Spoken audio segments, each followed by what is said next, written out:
PoK పలికితే మూడక్షరాలే కానీ రెండు దేశాల ఎమోషన్ ఇది. స్వతంత్రం కొత్తల్లో కశ్మీర్ మొత్తాన్ని ఆక్రమించాలని పన్నాగం పన్ని పాక్ ఆ ప్రాంతాన్ని స్వాధీనం చేసుకుంది. అప్పటి నుంచి ఇప్పటి వరకు పీఓకేలో ఉగ్రవాదులను మేపుతూ భారత్ టార్గెట్గా కుట్రలు చేస్తోంది. అలాంటి ప్రాంతాన్ని పాకిస్తాన్ కశ్మీర్ అంటూ అమెరికా పత్రిక రాసిన రాతలు ఇప్పుడు కలకలం క్రియేట్ చేస్తున్నాయి. దీనిపై భారత్ స్ట్రాంగ్ కౌంటర్ ఇచ్చింది. ఇంతకీ ఏం రాశారు? భారత్ ఏమంటోంది? పీఓకే మీద అమెరికా మీడియా అక్కసు.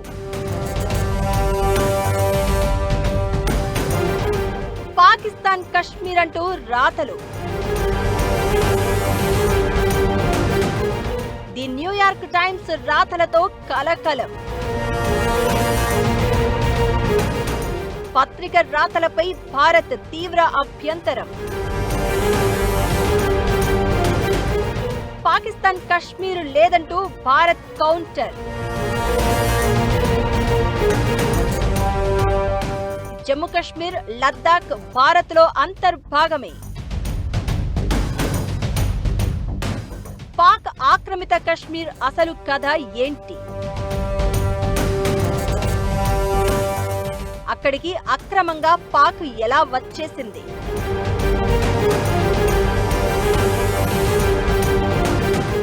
ప్రస్తుతం పీఓకేలో పరిస్థితి ఎలా ఉంది? పాక్ ఆక్రమిత కశ్మీర్ తిరిగి స్వాధీనం చేసుకోవడం ఖాయం. బీజేపీ సర్కారు ప్రతిసారి చెప్పే మాట ఇదే. పన్నాగాలు పన్ని మరీ పీఓకేలోకి ఎంటర్ అయిన పాక్ స్వాతంత్ర్యం నుంచి భారత్ మీద చేస్తున్న కుట్రలు అన్ని ఇన్ని కావు.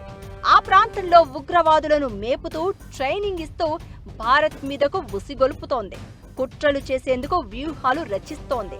ఆపరేషన్ సింధూర్ తర్వాత కనిపించిన ఉద్రిక్తతల సమయంలో 140 కోట్ల మంది జనాలు కోరుకున్నది ఒక్కటే, పీఓకే స్వాధీనం చేసుకోవాలని. అయితే ఇప్పుడు అది నిజమయ్యే పరిస్థితులు కనిపిస్తున్నాయి. పాక్ సర్కారుపై భగ్గుమంటున్న పీఓకే జనాలు భారీ నిరసనలకు దిగుతున్నారు. పాక్ అణచివేత ధోరణితో అక్కడ రక్తం ఏరులై పారుతోంది.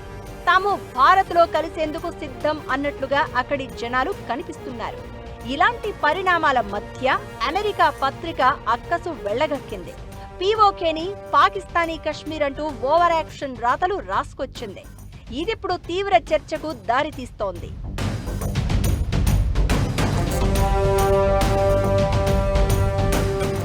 అమెరికాకు చెందిన దినపత్రిక ది న్యూయార్క్ టైమ్స్ కథనంలో ఉపయోగించిన హెడ్లైన్ పై భారత్ తీవ్ర అభ్యంతరం వ్యక్తం చేసింది.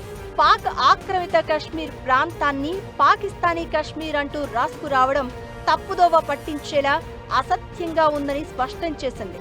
ఈ మేరకు అమెరికాలోని భారత రాయబార కార్యాలయం సోషల్ మీడియా వేదికగా స్ట్రాంగ్ గా రియాక్ట్ అయింది. పాకిస్తానీ కశ్మీర్ అనేదే లేదు, ఉన్నది కేవలం పాక్ ఆక్రమిత కశ్మీర్ మాత్రమే అని క్లియర్ కట్ గా తేల్చి చెప్పేసింది. జమ్మూ కశ్మీర్, లద్దాఖ్ కేంద్రపాలిత ప్రాంతాలు ఎప్పటికీ భారతదేశంలో విడదీయరాని అంతర్భాగాలే. ఆ ప్రాంతాల్లోని కొన్ని భాగాలను పాకిస్తాన్ అక్రమంగా తన ఆధీనంలో ఉంచుకోవడమే కాకుండా అక్కడ ఆక్రమణకు గురైన జనాలపై నిరంతరం హింసకు పాల్పడుతోందని భారత రాయబార కార్యాలయం స్పష్టం చేసింది. పాక్ ఆక్రమిత కశ్మీర్లో ఇటీవల జరిగిన స్థానిక ఎన్నికలు, అక్కడ చోటు చేసుకున్న అలజడులపై న్యూయార్క్ టైమ్స్ ఒక ఆర్టికల్ ప్రచురించింది. జాయింట్ అవామీ యాక్షన్ కమిటీ అనే పౌర హక్కుల సంస్థ సభ్యులపై పోలీసులు జరిపిన కాల్పుల్లో 2 మరణించారని ఆ పత్రిక రాసింది.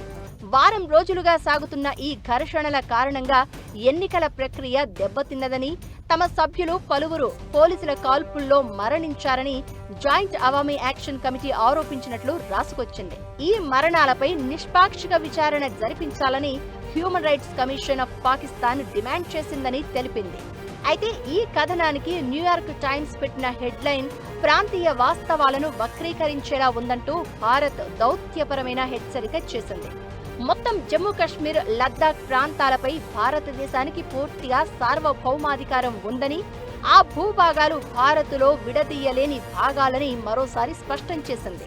వీటిలోని కొన్ని భాగాలను పాకిస్తాన్ చట్టవిరుద్ధంగా ఆక్రమించిందని, ఇప్పుడు అక్కడి జనాలపై హింసకు పాల్పడుతోందని మండిపడింది.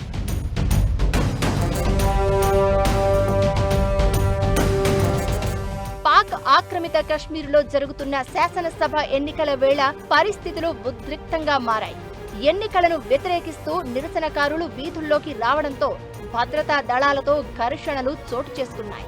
ఈ ఘటనల్లో భద్రతా బలగాలు కాల్పులు జరపడంతో పలువురు ప్రాణాలు కోల్పోయినట్లు సమాచారం. మరణాల సంఖ్య 40కి చేరినట్లు తెలుస్తోంది. పాక్ ఆక్రమిత కశ్మీర్లో జనాలు చాలా కాలంగా నరకం చూస్తున్నారు. జీవన వ్యయం పెరగడం, పాలనలో పారదర్శకత లేకపోవడం, రాజకీయ వివక్ష, ప్రాథమిక సౌకర్యాల కొరత లాంటి సమస్యలపై వాళ్లు ఆందోళన వ్యక్తం చేస్తున్నారు. ఈ ఉద్యమాలకు జాయింట్ అవామీ యాక్షన్ కమిటీ నాయకత్వం వహిస్తోంది. జనాల డిమాండ్లను పరిష్కరించకుండా అణచివేత చర్యలకు పాల్పడుతున్నారని నిరసనకారులు ఆరోపిస్తున్నారు.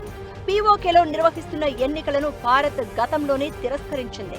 అక్రమంగా ఆక్రమించిన భారత భూభాగంలో ఎన్నికలు నిర్వహించడం ద్వారా వాస్తవ పరిస్థితులను మార్చలేరు. ఆ ప్రాంతంలో జరుగుతున్న మానవ హక్కుల ఉల్లంఘన నుంచి ప్రపంచం దృష్టిని మళ్లించేందుకు పాకిస్తాన్ ఇటువంటి చర్యలకు పాల్పడుతోందని భారత్ ఆరోపించింది. పీఓకే ఒకప్పుడు మనది, ఇప్పుడు మనది, ఎప్పటికీ మనదే. భారత్ స్పష్టంగా చెప్తున్న మాట ఇది. అసలు ఆ ప్రాంతాన్ని పాకిస్తాన్ ఎలా ఆక్రమించుకుంది, ఎలాంటి కుట్రలు చేసింది? ఇప్పుడు పీఓకేను అడ్డు పెట్టుకుని ఆడుతున్న డర్టీ గేమ్స్ ఏంటి? ఇందులోకి అసలు చైనా ఎలా ఎంటర్ అయింది? భారత్ పాక్ మధ్య అతిపెద్ద గొడవకు కారణం కశ్మీరే. దేశ విభజన తర్వాత కశ్మీర్ స్వతంత్ర రాజ్యంగా ఉండేది. జమ్మూ కశ్మీర్పై కన్నెత్తిన పాక్ కశ్మీర్ రాజు హరిసింగ్ మీదకు గిరిజనులను ఉసిగొల్పింది. గిరిజనుల ముసుగులో తిరుగుబాటుకు పాక్ సైన్యం ప్రాతినిధ్యం వహించింది. ఆ దాడిని ఎదుర్కోలేకపోయిన రాజా హరిసింగ్ అప్పటి భారత ప్రభుత్వం సాయం కోరారు. కశ్మీర్ను ఇండియాలో విలీనం చేస్తేనే సహాయం చేయగలమని ప్రభుత్వం తెలిపింది. అలా 1947 అక్టోబర్ 26న భారత్లో కశ్మీర్ విలీనమైంది.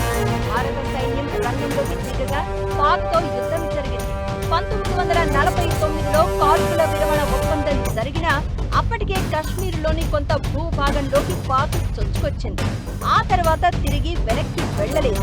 ఆ ప్రాంతమే పీఓకే, పాక్ ఆక్రమిత కశ్మీర్గా మిగిలిపోయింది. ఆ ప్రాంతంలో ఉగ్రముఖలను పెంచి పోషించి భారత్ను దెబ్బతీసే ప్రయత్నం చేస్తోంది పాక్. ఇక చైనా కూడా పీఓకేలోకి ఎంటర్ అయింది. రక్షణ పరంగా చూసుకున్న పీఓకే ఇప్పుడు భారత్ చాలా కీలకం. దీంతో ఎట్టి పరిస్థితుల్లోనూ స్వాధీనం చేసుకోవాలనే డిమాండ్ జనాల నుంచి కూడా తెలుస్తోంది. పీఓకే అనేది 13,000 చదరపు కిలోమీటర్ల వైశాల్యం ఉన్న భూభాగం. ఎక్కువ భాగం కొండలు, పర్వతాలు, 40 లక్షల పైచిలుకు జనాభా.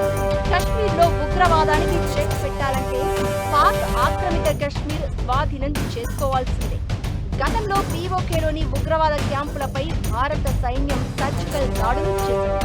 అయినా ఎప్పటికప్పుడు కొత్తగా పుట్టుకొస్తూనే ఉన్నాయి. పాక్ ఆక్రమిత కశ్మీర్తో పాటు చైనా ఆధీనంలో ఉన్న అక్సాయ్ చిన్ కూడా భారత్లో భూభాగం. వాటిని తిరిగి తెచ్చుకునేందుకు ఎంత దూరమైనా వెళ్తామని ఆర్టికల్ 370 రద్దు సమయంలో పార్లమెంట్లో ప్రకటించారు అమిత్ షా. హిమాలయాలు, పంజాలు శ్రేణులతో ఉన్న కఠినమైన పర్వతాలతో